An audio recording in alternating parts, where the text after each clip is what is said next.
নিচামুক্তিৰ কেন্দ্ৰত অমানৱীয় অত্যাচাৰ উলংঘ কৰি যুৱকক দিয়া হ'ল তালিবানী শাস্তি চন্দ্ৰপুৰৰ এলাইভ এগেইন নিচামুক্তিৰ কেন্দ্ৰত মেঘালয়ৰ যুৱকৰ ৰহস্যজনক মৃত্যু NKTVৰ অনুসন্ধানত পোহৰলৈ আহিছিল এই ভয়ংকৰ তথ্য একমাত্ৰ NKTVত ফাদিল হৈছিল মহানগৰী একাংশ নিচামুক্তি কেন্দ্ৰৰ অকথিত কিছুমান কলা অধ্যায় য'ত স্পষ্টভাৱে আমি দেখুৱাইছিলোঁ যে নিচামুক্তি কেন্দ্ৰসমূহত কি চলে নিচামুক্তি কেন্দ্ৰসমূহত চিকিৎসাৰ নামত চলে অমানৱীয় অত্যাচাৰ আৰু সেই অত্যাচাৰৰ বলি হৈ মেঘালয়ৰ যুৱকে প্ৰাণ হেৰুৱাবলগীয়া হ'ল মহানগৰীৰ এইটো এলাইভ এগেইন নিচামুক্তি কেন্দ্ৰত অৱশেষত তলা ওলমিল চন্দ্ৰপুৰৰ এলাইভ এগেইন নিচামুক্তিৰ কেন্দ্ৰত কিছুদিন পূৰ্বে নিচামুক্তিৰ কেন্দ্ৰটোত নিৰ্যাতনৰ বলি হৈ মেঘালয়ৰ দুই যুৱকৰ মৃত্যু হোৱা বুলি অভিযোগ আনিছিল মেঘালয়ৰ এটা সংগঠনে অসম চৰকাৰলৈ পত্ৰ লিখি তদন্ত দাবী কৰিছিল মেঘালয় ইউজাৰ্ছ ফৰামে हाल ही में हम लोग को पता चला कि 2 लड़कियों का देहांत हुआ है शिलोंग से मेघालय से ये 2 लड़के लोग आसाम गया था रिहैबिलिटेशन सेंटर में एक बेटर लिविंग वेलनेस फाउंडेशन में और एक अलाइव अगेन फाउंडेशन में और चंद्रपुर में ये 2 एक रिहाब चंद्रपुर में और एक रिहाब मंगलदोई में और पता चला है कि मतलब इन लड़का को जो हादसा हुआ बहुत सस्पिशियस है लोग को पता है कि आसाम ने बहुत एक अच्छा SOP स्टैंडर्ड ऑपरेटिंग प्रोसीडियर का गाइडलाइंस भी निकाला है लेकिन बहुत सही है कि निकाला है लेकिन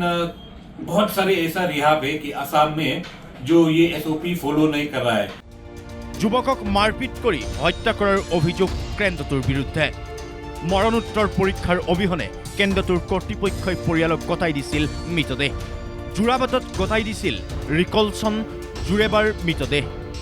22 নৱেম্বৰত কেন্দ্ৰটোত মৃত্যু হৈছিল ৰিকলছনৰ তাৰ মাজতে পোহৰলৈ আহিছে নিচামুক্তি কেন্দ্ৰটোত চলা ভয়ংকৰ কাণ্ড ভাইৰেল হৈছে কেন্দ্ৰটোত যুৱকক নিৰ্মমভাৱে মাৰপিট কৰাৰ ভয়ংকৰ ফটো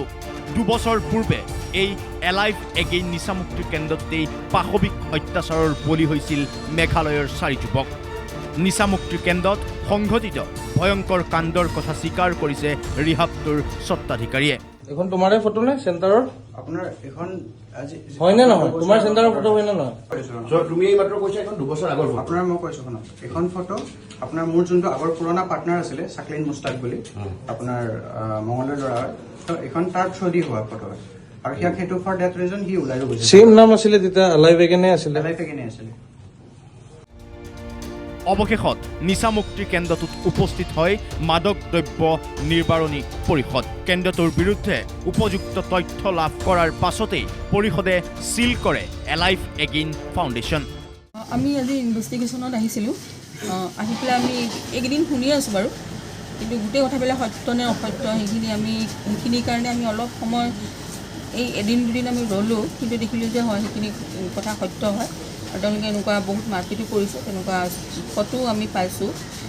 সেইকাৰণে আমি আজি এইটো ক্ল'জ কৰিবৰ কাৰণে আমি আহিলোঁ তেওঁলোকক দেখিলোঁ যে তেওঁলোকৰ আগৰে পৰা এনেকুৱা বহুত তেনেকুৱা ঘটনা হৈ আছে তেওঁলোকৰ আৰু এটা চেণ্টাৰ আছে মঙলদৈত